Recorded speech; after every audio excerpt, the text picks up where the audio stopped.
Welcome to మెగా9 TV. రాబోయే ఎన్నికల యుద్ధక్షేత్రంలో తాము ఒంటరిగానే నిలబడతామని, ఎవరితోనూ పొత్తుల ప్రసక్తే లేదని భారత రాష్ట్ర సమితి తేల్చి చెప్పింది. బీఆర్ఎస్ వర్కింగ్ ప్రెసిడెంట్ కేటీఆర్ చేసిన ఈ వ్యాఖ్యలు ఇప్పుడు రాష్ట్ర రాజకీయ సమీకరణాలను ఒక్కసారిగా వేడెక్కించాయి.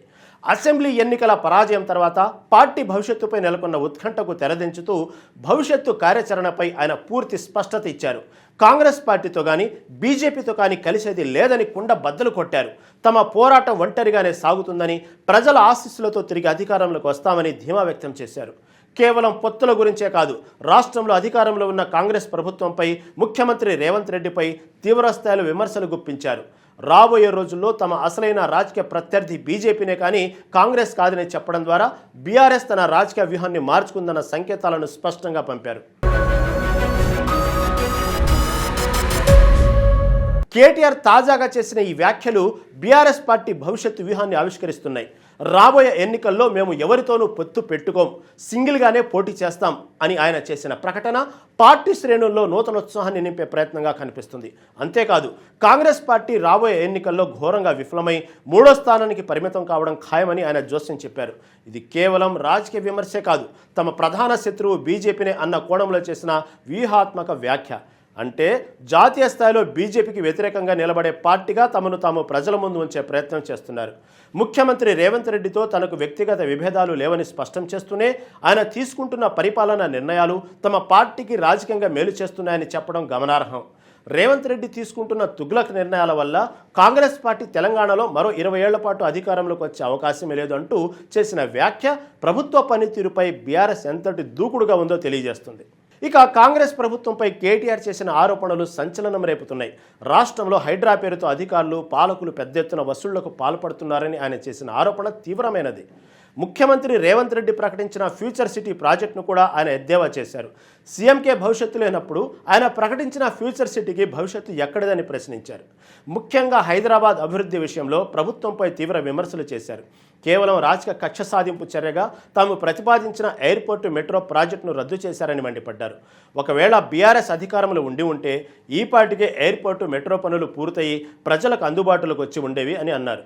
ప్రస్తుతం మున్సిపల్ శాఖ ముఖ్యమంత్రి పరిధిలోనే ఉందని, హైదరాబాద్లో చిన్న వర్షం పడి ప్రజలు ఇబ్బంది పడితే దానికి బాధ్యత ఎవరు వహిస్తారని నిలదీశారు.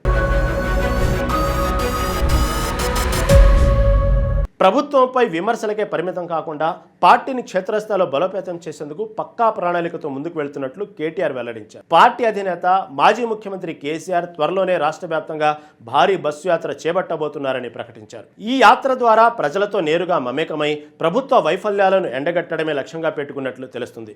యాత్రకు సంబంధించిన పూర్తి వివరాలు, రూట్ మ్యాప్ను కేసీఆర్ స్వయంగా ఖరారు చేస్తారని తెలిపారు.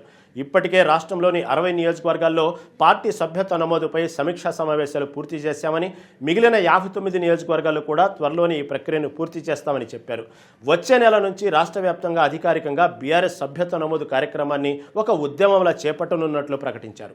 ఈ కార్యక్రమాల ద్వారా పార్టీ క్యాడర్ను తిరిగి క్రియాశీలం చేసి రాబోయే ఎన్నికలకు సర్వసన్నద్ధం చేయడమే బీఆర్ఎస్ లక్ష్యంగా కనిపిస్తుంది.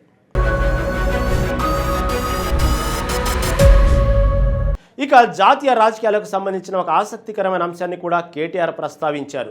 కాంగ్రెస్ సీనియర్ నేత మీనాక్షి నటరాజన్ రాజ్యసభ నామినేషన్ను సాంకేతిక కారణాలతో తిరస్కరించడం వెనుక తెలంగాణ కాంగ్రెస్లోని అంతర్గత కుమ్ములాటలే కారణమని ఆరోపించారు.